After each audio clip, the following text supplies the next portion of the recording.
So we're going to go ahead and get started. Good afternoon and welcome. I'm Carolyn Torgerson and I'm the Public Relations Specialist with IDEA. We're so excited to have many of you tuned in for the next 30 minutes to learn more about our academic advising, assessment, and feedback system. Just a few things before we get started. The webinar is being recorded and posted to the IDEA website later this week. So if you have questions during the webinar, please post them in the chat box and we'll try to answer as many as we can and follow up via email with responses to anything that's unanswered. Today I am joined by IDEA staff members. Well, let's get this advanced here.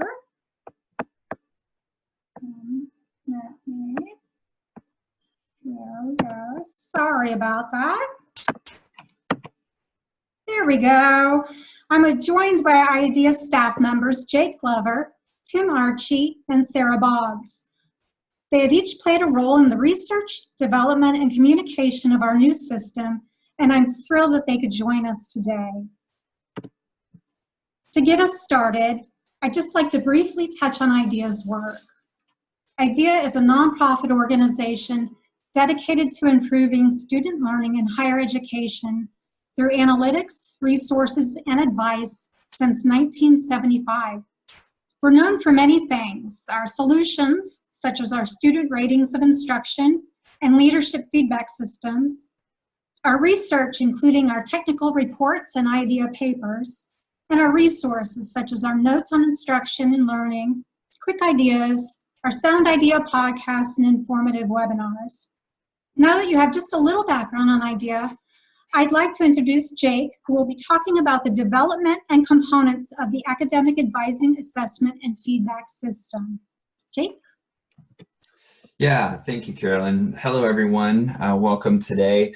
We appreciate the time that we have with you together. We promise to keep this as succinct as possible, and if we have time even at the end, maybe we'll be able to address some questions. So building on some of the things that Carolyn just said, in the work that we've been doing for the last 4 decades, we have worked with, extensively around student perception and how that impacts learning. Our mission is to improve learning. And then we carried that over into our work, giving feedback for department chairs, deans, administrators, presidents, provosts, those kinds of things, again, around how to improve student learning. And a key area of the Academy is how students learn through their advising process. So another thing that we have done at IDEA is we've gotten really good at making good partners.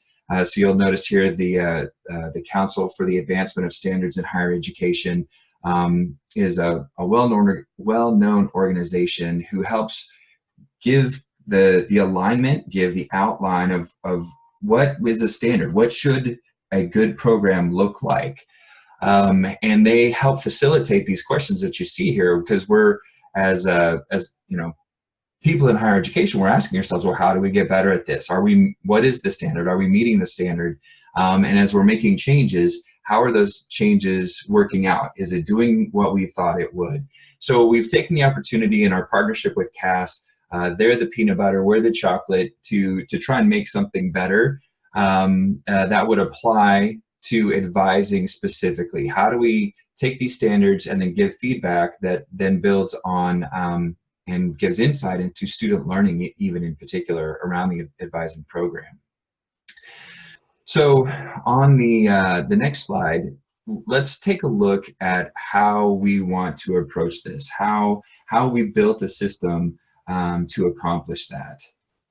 So overall, and I know, Carolyn, you're working to move to the next slide, but overall there's 3 key areas that we're trying to address in this process.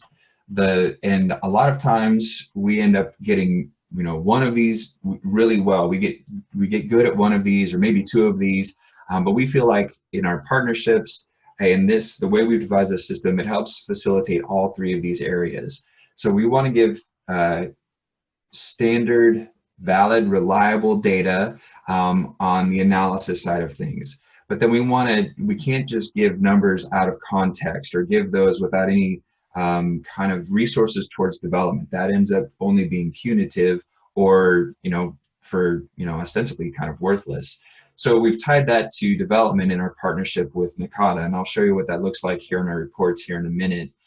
And then the kinds of feedback that we're collecting helps determine how accurate that information is. So we want to get information, we want to get perceptions from students, which is, again, like I mentioned a minute ago, something we've been doing for decades, but give it targeted on the kinds of things that an advisor can specifically address. And I'll note here that, we recognize that there's not one type of advising program across every institution. So this system and process applies whether you're a professional advisor, whether it's all completely faculty driven, or if it's a hodgepodge across your institution, because we're asking students their perceptions of progress on the standards. And then depending on where you are in your own context, you can apply it. So one of the ways that we do this is we get feedback from students directly.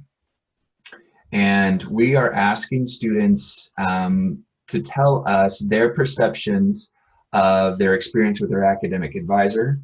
We're asking them to give us their perceptions of progress on the advising program outcomes. We're asking students their own motivation and behavior in that. Then we have some overall ratings and general student information to give us as well. That helps us determine even subsets. So on the next slide, it talks about that we can even get subgroups within the student. So having some of that general student information helps you target specific student groups as well. So not only are we getting feedback from the students specifically, but within those groups as well. Another group, and I'm one slide ahead of you, Carolyn, another group that we want to get information from are the staff themselves, the other stakeholders. So the academic advisors, other staff and faculty who participate in the program. And these questions, again, are also aligned with CAS and their self-assessment guide for academic advising. We're asking similar kinds of questions about the programs and the practice. We get overall ratings as well. We're asking demographic questions within this group. And also want to highlight that, and there's open-ended questions on this particular survey. Now you can use these surveys together, student survey or staff survey. You can use them independently of each other as well, depending on what the need is of your program and even what some of your specific goals are. So up till now, we've been referencing indirect measures. There's students' perception or a staff perception on their experience of the advising program. And even though the instrument has been tested, we validated it, we believe that it's a reliable source of data. Another tool that we have available in addition to this system is a rubric that then the advisor could use in relationship to their perception of what the student is doing or actually it's more a more direct measure. So we're trying to build a comprehensive set of data to give you solid feedback that then leads to targeted development, so that it's not a random process of development, it's not a punitive process of feedback, but trying to round that out in a healthy way and in a holistic way. So let's look at the reports themselves. So in the report, you're going to get some of those basic demographic kinds of things that I mentioned. Again, you're going to see how it's tied to the CAS standards, but you can also see either whether you're an advisor or you're a director of advising program, how am I going to address or target the development? So let's look a little bit more on what that report looks like. I mentioned earlier, we also have a partnership with NACADA, and in fact, our report is aligned specifically around the NACADA core competencies for academic advising. So very quickly, you can drill in on specific competencies. You can see where you are in relationship to progress on that kind of competency. So it's very easy to look at the report and say, okay, here are the ones that are the strongest, here are the ones that need the most area of development, and then built right into the report itself are resources that NACADA has created to drive development. So it's all in one space. It gives you reliable feedback. It gives you a progress of, or a process of where would I take this? What do I do with this next? So that's one aspect of the report to highlight. Another thing that we want to show you, because it's a standardized instrument, is then we can norm this against other data. So one key area that we'll show you is where did this group of advisees, where does this group or demographic with that's been surveyed, where do they fit within the larger IDEA database? And so this first area of information is, for lack of a better term, I know it's not exactly a bell curve, but if you think of a bell curve, where do these scores fit along that distribution? The next area we want to focus on is, here's the average rating for this question for this group, but then where does this fit against the database for this particular question? And then the last area is to give kind of that overall progress. What's the positive rating, the number of participants in the survey who generally feel like things are going well, their perception is positive. So we're trying to give more than just a satisfaction result, but we're trying to target their perceptions of what worked well, how it worked well, and then taking it one step beyond that, as I referenced a moment ago, what are the key learning outcomes that are tied to your advising program, and what kind of student learning is happening as a result of the advising program. And so this brings together, in thinking in terms of triangulation, we're triangulating reliable data, we're triangulating not just assessment, but also development that's tied to that assessment and the accurate feedback. We're also wanting to give you direct and indirect measures to help facilitate the targeted kind of development that you need in your program, whether at the individual level or at the program level. And then because of that, you're able to then use this kind of data in more than one way. You're getting feedback not just from the students, but you're also getting feedback from faculty, from staff, from other key stakeholders within the institution, and you get to determine how that's done. You get to mix and match what voice you want to hear, if you want to hear them all equally, if you want to think more strategically around, well, we want to find out from staff at this time, but we want to find out from students at another time. So it's very flexible in that response as well. So because we're collecting all this data from a comprehensive set of data points, it allows you to use the responses in more than just one particular way. It's not only for the development of the advisors, but you also have the ability to look at the program in general. And so you can build development plans at the individual level, at the unit level, at the entire program level, because the resources are built right into the report. It's kind of designed to work right out of the box, so to speak, so that it's kind of self-explanatory for an advisee, an advisor, to go in and build their own development and explore and kind of suss out the things that they want to work on.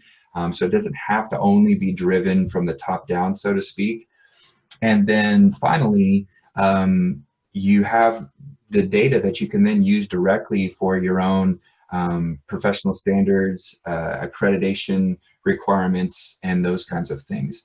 So we've taken the things that we've learned over the last 40 years and applied to student learning around how the course is done and student learning in those environments, the same kinds of principles that we've applied to helping institutions build balanced faculty evaluation systems and help leadership development in chairs and deans and administration, and apply that to the advising system.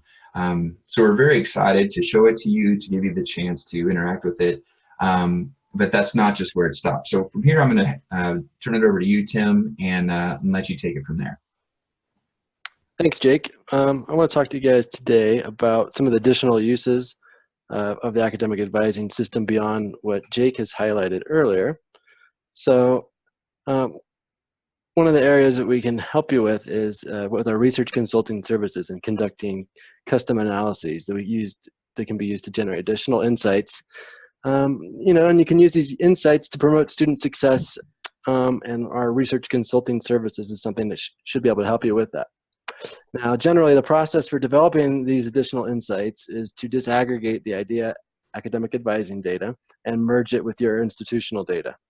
And we know that every institution will have different needs and questions they want answered, but here's a few examples of what we can do for you. Student success. So it seems no matter what institution you're at or where you are in your institution, everyone is being asked to demonstrate what they are contributing to and improving to student success, namely retention. And we can help with that. Like I said, the IDEA advising data can be merged with your institutional data, and we can develop some further insights related to common student success measures. For example, merging your student survey data, the IDEA data with your student records can help to identify advising practices that are most highly associated with retention and time to degree. Emphasizing these practices could help you increase retention and then reduce time to degree. So those are some very important insights that we think we could help institutions generate. And again, this type of analysis is also useful for institutions to document the impact of academic advising on student success, which seems to be an increasingly common ask for academic advising programs. And next to case management and early alert systems. Many institutions have adopted advising case management and early alert tools. Case management and early alert solutions can be very effective in identifying students needing assistance. However, they don't always help us with identify what students are getting from their academic advising experience. So we can see the metrics behind it, but we don't actually see and can't get into what it is they're experiencing. So by merging IDEA advising data with data from those early alert and case management systems, we can generate some useful insights. For example, we can help you understand how the advising experience and reported outcomes for at-risk students as determined by your early alert system, so whoever's been flagged, and that differs from other students. And this kind of analysis can reveal advising practices that are most highly associated with student success and help you to understand how at-risk students can better be supported through academic advising. Or you could look at the relationship between advising interactions and advising outcomes. Are there certain types of visits that are more effective in producing certain outcomes? So the person can come in for a 15-minute visit. So what does that look like? What are the outcomes for those students? Or did I chat with them over email? What are those students getting out of it? So you can really make informed choices about types of interactions that you want to support, what's most useful, and what you're getting out of various types of advising experiences. Another area that institutions might be interested is in comparing advising models. Some institutions want to look at the difference between professional and faculty advising models. This would be a useful analysis if you've recently changed models or considering changing, or maybe you are considering adding more professional staff. This type of an analysis would help you to justify adding additional staff or inform your decision making, and really seeing the trade-offs between those different types of advising models and figuring out which way to go. Another big area that people have questions about is comparing student populations or subpopulations. You want to know if the perceptions and their student experience related to advising and their outcomes that they're reporting differ across subgroups, such as first-year students, first generation, underrepresented minorities, or by college, department, or your major. Or if you have a specialized advising program or intervention, how are those working? So you want to make those comparisons and doing that. Really, the kind of questions you're trying to answer with disaggregating in that way are all students getting the support or achieving the desired outcomes, or are some students lacking?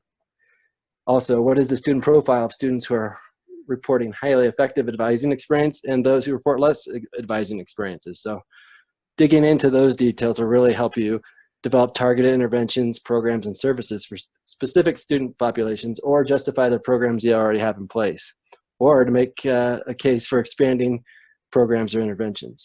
So this is really going to give you the data that you need to make those actionable decisions.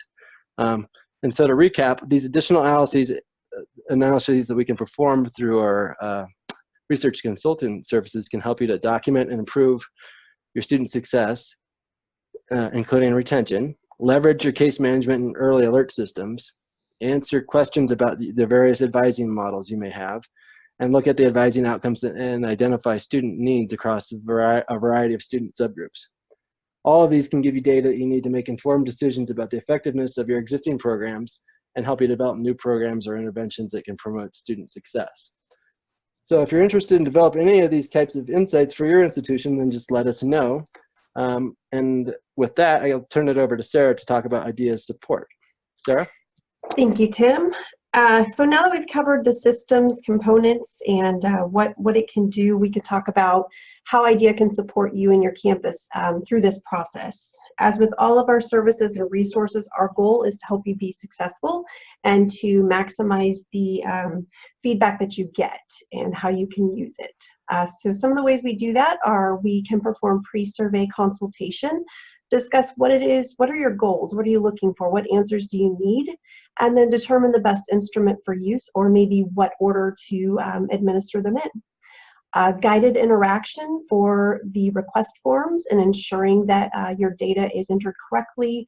We kind of perform a second set of eyes over that data so we can define if we see something that's incorrect or maybe needs to be looked at again or questioned. Tailored date selection and reminder frequency to aid in your response rates. You can pick the dates you want to administer these, so that's completely up to you what works best at your institution. Reminder frequency is just how often do you want to tap them on the shoulder and say, hey, you haven't answered this yet, we really want your feedback. We also, give you a lot of prompt attention to your questions, troubleshooting, resolution. You have questions, that's what I'm here for. I'm here to help and make sure that you are able to give those responses back to the people that are, bringing the questions to you. We can also provide details such as response rates, the survey progression. That's going to be by request because these are tend to be larger groups. So any questions like that you can just bring to me and I'm happy to help fulfill that. Really, I think what we bring to the table is our people. We are a nonprofit and our mission is to help you with student learning, and we are passionate about what we do. So we are here to help you through the whole process.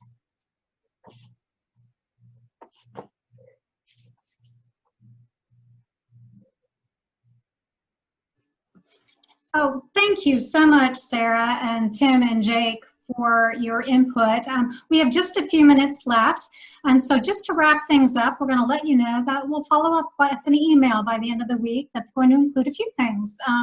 Answers to the questions posed during the webinar. I see we have one out there, and I'll take a look real quick to see if we can answer that and wrap that up in a nice, neat package for everyone. If not, we'll include it in the follow-up email. We'll also include information about implementation, the pricing structure, and anything more. If you want to learn more about the program, if you want a demo for your campus or certain staff members, just let us know and we'll take care of that as well. And I'm going to flash up on the screen here in a second some contact information. You can jot that down and touch base with Sarah if you'd like. And in the meantime, let me go to the chat box. We have a couple of questions, and I see that Jake just answered it. So Nathan posed a question. Jake answered it. The answer is yes, just the short response. But for those of you that didn't get a chance to get into the chat box to see it, we'll include that in that follow-up information. So with that said, we wanted to keep this at 30 minutes. I think we're a little bit under, so good for us. And on behalf of Jake, Tim, and Sarah, I'd like to thank everyone for joining us today to learn more about the IDEA Academic Advising Assessment and Feedback System. We're really, really excited about this new system. You can hear the enthusiasm in the voices today, and would love to have an opportunity to talk to you individually about how we can make it work for your organization and campus. So with that, thank you very much and have a great day.